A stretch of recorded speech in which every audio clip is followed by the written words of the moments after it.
Hey friends, we are looking at the AH-1W Super Cobra helicopter. This is made by Misini and it is set number M8024. It has 958 pieces, difficulty level of 3 out of 5 stars. And in this video, we're going to look at the entire helicopter. We'll look at some of the options it came with. We'll look at the decorations. We'll zoom into the cockpit area and some of the other details as well, and we'll give it a full look over. All right, and so real quick about this particular helicopter, it was made by Bell Helicopter specifically for the Marine Corps use. It was in service between 1986 up to about 2020. Around that time it was replaced by the Viper, and it was mostly used for air-to-ground support, but it had a secondary function where it could provide air-to-air defense capability. And the reason it could do that is it was equipped with Sidewinder missiles, which are air-to-air missiles. And so it was able to defend itself air-to-air and not just be a ground support vehicle. All right, and so that's a little bit about it. It had two turbo shaft engines, and they're like jet engines, but instead of providing propulsion, it burns fuel and moves these shafts, one for the main rotor and one for the tail rotor, and that's what those particular engines do. And then something that I learned about these particular helicopters is that the rotor normally turns counterclockwise, but as it's doing that, the torque of that happening usually causes the body of the helicopter to turn clockwise. So if you're doing this, the helicopter wants to do this. And obviously that would be really hard to fly, because as your rotor is going, your direction would keep changing. And that's the reason the tail rotor exists. It provides counter force to keep the helicopter stable and pointed straight ahead. If you did not have a tail rotor, the helicopter would keep turning clockwise like this, and it would be maddening to try and fly it. So that's why, that's one of the main reasons that that exists, aside from also if you want to intentionally change your direction as well.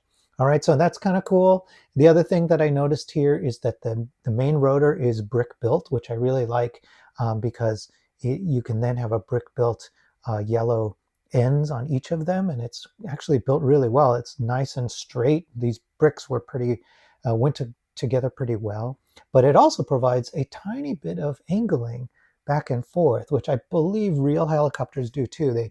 That particular shaft can move slightly forwards and back. We do see quite a bit of armament here. So these here, I believe, are going to be considered tow missiles.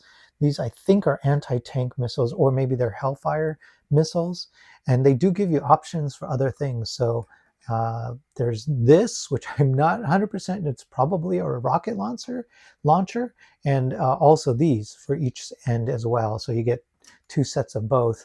And these are probably rocket launchers. Google seems to think that these are where the Hellfire or the Sidewinder missiles are probably in here.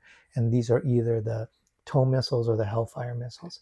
All right, so, and then the last piece of armament is this Gatling gun up here. These are 20 millimeter 3-barrel Gatling guns, and it can carry 750 rounds. And so that's some of the kind of the nitty gritty about the aircraft. Okay, so let's zoom in. All right, so taking a closer look, all the decorations you see here are actually prints, which I think is pretty cool. So that's a print, that's a print, that's a print. Here you'll see there's that warning arrow right there. That's also a print. And then back here where it says Marines, this is a print. The spacing is a little unfortunate. There's that huge gap between the A and the R, but otherwise it's great that those are printed. And then as you approach the back here, that's also printed. And then they took the time to print these little pieces as well. I rarely see these printed, these inverted 1x2 slopes. So that's kind of cool that they did that. I like the design here for these exhausts. And they have the two exhausts. They are a little bit delicate, so they kind of pop off pretty easily. Like you can see that's how they're held in with that tiny little clip. And this is not a full clip that they're clip to. It's like sort of a semi-clip, so that means that they kind of pop off a little easier than I would like. On the other side, you also have all the same printing for all of the same details, and all along there, all the way back to the tail. And the tail actually has a dual colors, so you can see that the very end there has a dark gray versus the rest of it, which is black, and then it's free spinning. So nicely built. This entire thing is brick built, and it's brick built really well. So you build it up traditionally, like top to bottom, and then there's the snot bricks are all tied together by this sideways building right here. So all this tiled area snaps into place, and it essentially locks the entire tail and makes it really rigid. And that entire tail then uses a Technic pin to connect to the rest of the body. So it's pretty well done. All right, and then you can see here there's actually, you know, a green light for that side of it, and then a marker on the other side for the red. So that was kind of cool. And then one red marker light on the very top as well, right there. So that was nicely done. So yeah, it's pretty cool. Let's open up the cockpit too. It's a little bit tricky to get into because the second I start to move this, it only goes so far. It goes about that far, and then it actually pops off these two these two slopes. So it's almost like an ejection feature. But let's zoom in a little bit closer in so that we can see the cockpit a little bit better. All right, so looking into the cockpit, this aircraft is piloted by two crew. So both of them in this model have very similar or almost identical setups with the controls. So they both get little sticks. They have controls on the right-hand side there. And there's also controls on their left-hand side, you can see right there as well as display screens right in front of them. And then the seats are brick built. So there you see that it even has a headrest. It looks like they're kind of, you know, made of leather headrest, and then the seat bottoms have studs, so you could put a figure in there. And I do think they would actually be minifigure compatible. So let's see if they really are. So I've got my minifigure here. Let's see if we can get him in there. What do you think? So yeah, I can get one in there. Yep, totally. So if I wanted to put a figure in there that was wearing a proper helmet, they would totally fit as well. Head's in the right place with the headrest. The stick shift is in the right place too. So yeah, totally minifigure compatible. I think that's pretty neat. Okay, so here's the minifigure for scale, so you get a sense for how big it is. I'm not familiar enough with helicopters to tell you if this is to scale or feels to scale with a minifigure, but I do know minifigure will sit in the canopy just fine, so that is pretty cool. And I think if you're going to want to play with it, you potentially could do that and display it.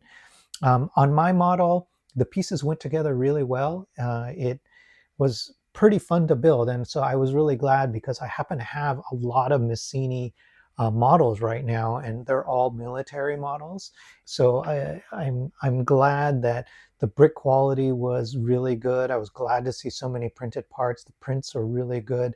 They could have improved the spacing back here, but for the most part, it was really great. It was missing one piece, and that one piece is this black piece with the stud hanging off of it. The one I was missing is identical to this, except that the stud was lower, and, you know, off on the other side was kind of the down bracket instead of an up bracket.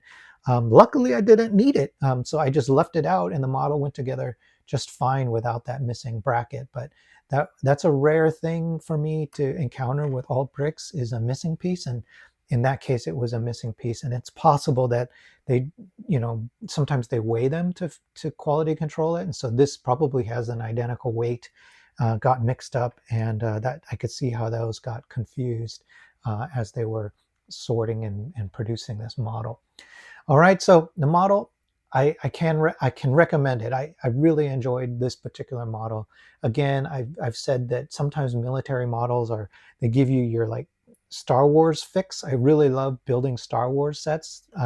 I don't love the price of Star Wars sets, but you get that fix of building greebling, building a vehicle, putting in a canopy, like all of that kind of stuff. You get that fix at a much lower cost when you build a military set. So that's something that, you know, if you're like me and you love just building things that are gray and have greebling and, you know, are really interesting, then and have, like, you know, weapons and whatnot. Whoops, there goes the Gatling gun. If they have weapons or whatever, you know, then you may enjoy building military models as well. All right, cool. So I hope you got to see everything you wanted to see. Like the video if you like it, and subscribe, and I'll be able to keep sharing interesting sets with you all. Thanks so much.